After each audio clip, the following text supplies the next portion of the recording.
Andrew, the event is already underway, as we can hear in the background. You've already been on stage. Tell us about your speech. About 4 minutes. I wrote it in my head on the way down here, made a few notes, and that was just a delivery from the heart. But who wouldn't be inspired to speak at the company we have here today, the tens of thousands of excellent people. Tommy's been arrested. Peter Lynch died in prison last week. The globalists don't realise they've already lost because too many people have woken up. They just haven't realised it yet. There does seem to be a lot of people now changing their opinions on lots of things, recognising what's going wrong in the country. As you said, there's tens of thousands here today. Can an event like this make a difference in our government? Yes. We're waking people up, and hundreds of thousands will watch this on YouTube. Everyone's going to be talking about it. Everybody in the country knows things aren't right, and they haven't been right for quite a few years. And I'm afraid the politicians, my old colleagues down the road, they're running out of road. You're no longer a politician. How's that been? I wouldn't say I'm not involved in politics. I'm here today. In fact, I'm speaking so many places around the country, I don't know how I had time to hold a job down. I was in court on Thursday. I've got 5 court cases against me. They tried to bankrupt me on Thursday, and I beat them in court on Thursday. So I live to fight another day, because that would have stopped the Hancock case. That's moving forward. I'm in court against Hancock in November, end of November, and that's looking good. Speaking of court cases, Tommy's got his own court case coming up. How do you feel about him being arrested and held yesterday? I'm not happy that he was arrested under terrorism laws. We know that he's not a terrorist.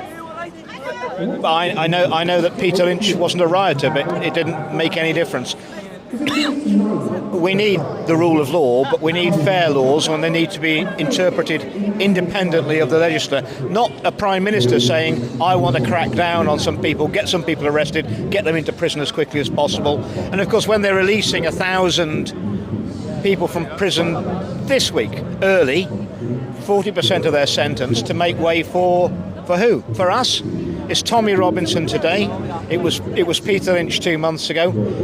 It's going to be you unless we stand up and stop this nonsense once and for all and get back to having a real democracy where the government is the servants of the people, not their masters. Tommy has been charged and bailed because he's refused to give the PIN for his phone.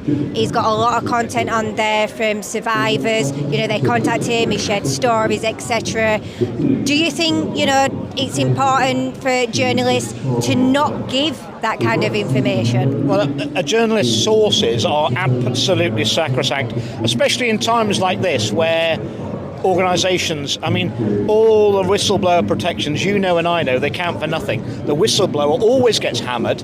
Of course, he's got lots of whistleblowers on that phone, and I'm sure the police and many other authorities would like to know who they are, and they can't be released. They can't be harmed. I'll be honest, I contacted Tommy, I reached out, I'm a survivor of abuse, I've shared information with him.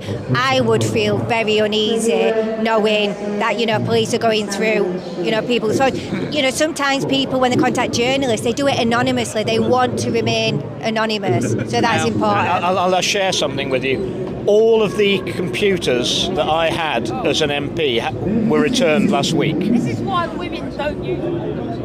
I didn't trust them, so I had all mine wiped professionally, and the professional wipers said they're not computers, those are surveillance devices that you've had.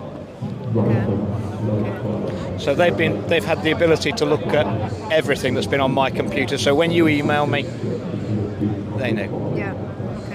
Well, thank you for your time, and I hope you enjoy the rest of the event. And you. Thank you. Lovely to see you. You as well.